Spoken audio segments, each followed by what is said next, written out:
and welcome to Read Aloud 3, where it's you, me, and the Trinity. And we are on chapter 23 of First Chronicles. And just a little heads up, we are nearing the end of the book of First Chronicles, reading through the Bible together. We are reading...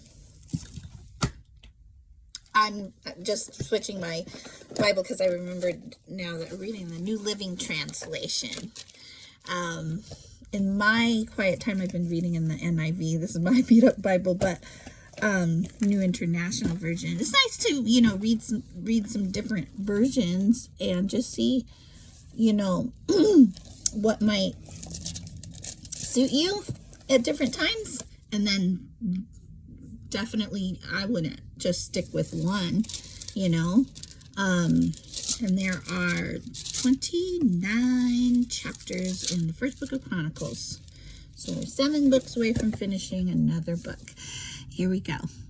In this version, there are subtitles. So the subtitle reads, Duties of the Levites. When David was an old man, he appointed his son Solomon to be king over Israel. David summoned all the leaders of Israel, together with the priests and Levites. All of the Levites who were 30 years old or older were counted, and the total came to 38,000. And then David said, from all the Levites, 24,000 will supervise the work at the temple of the Lord. A good number of them. Another 6,000 will serve as officials and judges. Another 4,000 will serve as gatekeepers, and 4,000 will praise the Lord with the musical instruments I have made.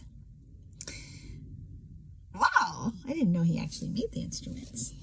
Then David divided the Levites into divisions named after the clans descended from the 3 sons of Levi, Gershon, Kohath, and Merari. Subtitle, The Gershonites. The Gershonite family units were defined by their lines of descendant from Libni. Well, there's a reference that I'm just kind of curious about. That's in verse 7. So it says Hebrew Ladan, also in 23 verses 8 and 9, a variant spelling of Libni. And Shimei. Okay, the sons of Gershon. 3 of the descendants of Libni were Jehiel, the family leader, Zetham, and Joel. These were the leaders of the family of Libni. 3 of the descendants of Shimei were Shelomoth, Haziel, and Haran. 4 other descendants of Shimei were Jahath, Ziza, Jeush, and Beriah. Jahath was the family leader, and Ziza was next. Jeush and Beriah were counted as a single family because neither had many sons. The Kohathites. 4 of the descendants of Kohath were Amram, Izhar, Hebron, and Uzziel. The sons of Amram were Aaron and Moses. Aaron and his descendants were set apart to dedicate the most holy things, to offer sacrifices in the Lord's presence, to serve the Lord, and to pronounce blessings in his name forever.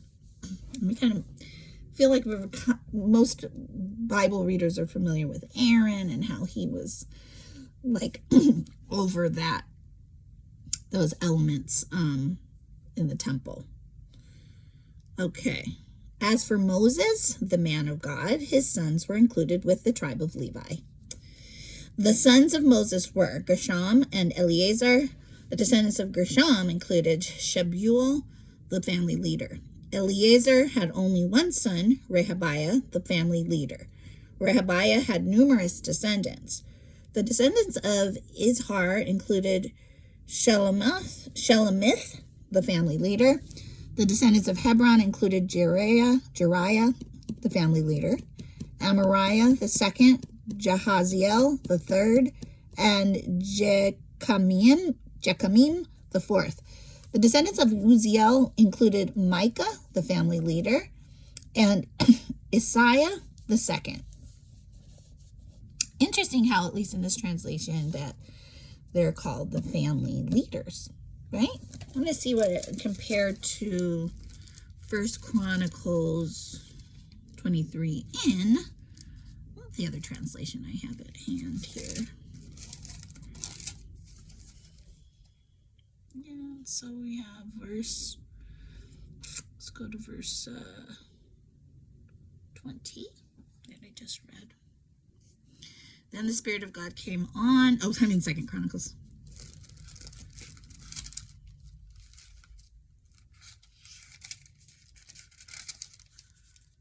I don't remember that happening. That's a lot different translation. 23:20 says, the sons of Uzziel, Micah the first, and Isaiah the second. So it just gives the order instead of saying, the leader. But we know in a lot of cultures, being the firstborn gained you that position. So, I know my dad kind of did that with my the oldest brother that we was in our home. It's like, you take care, you're the leader, and he took that on most of the time. So anyway, here's the subtitle for verse 21: the Merarites. The descendants of Merari included Mali and Mushi. The sons of Mali were Eleazar and Kish. Eleazar died with no sons, only daughters. His daughters married their cousins, the sons of Kish. 3 of the descendants of Mushi were Mali, Eder, and Jeremoth. These were the descendants of Levi by clans, the leaders of their family groups, registered carefully by name. Each had to be 20 years old or older to qualify for service in the house of the Lord. For David said, the Lord, the God of Israel, has given us peace, and he will always live in Jerusalem. Now the Levites will no longer need to carry the tabernacle and its furnishings from place to place. The Ark of the Covenant, remember? In accordance with David's final instructions, all the Levites, 20 years old or older, were registered for service. The work of the Levites was to assist the priests, the descendants of Aaron, as they served at the house of the Lord. They also took care of the courtyards and side rooms. Darn.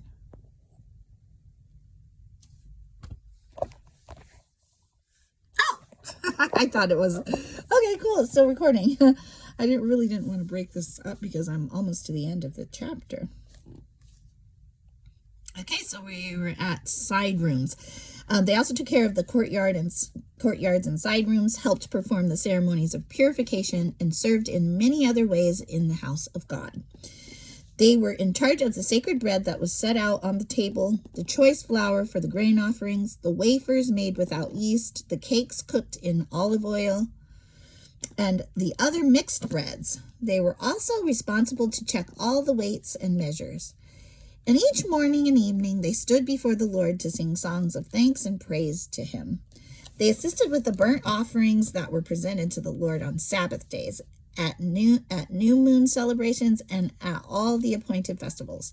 The required number of Levites served in the Lord's presence at all times, following all the procedures they had been given.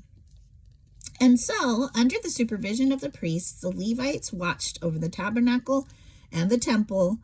And there's a reference for that. It just says, Hebrew, the tent of meeting in the sanctuary, which it remains today. Maybe it's not in a tent most times. Could be. But definitely the sanctuary is what we call it. And faithfully carried out their duties of service. Sorry. We're just about there. This is the last verse. Verse 32, let me start over.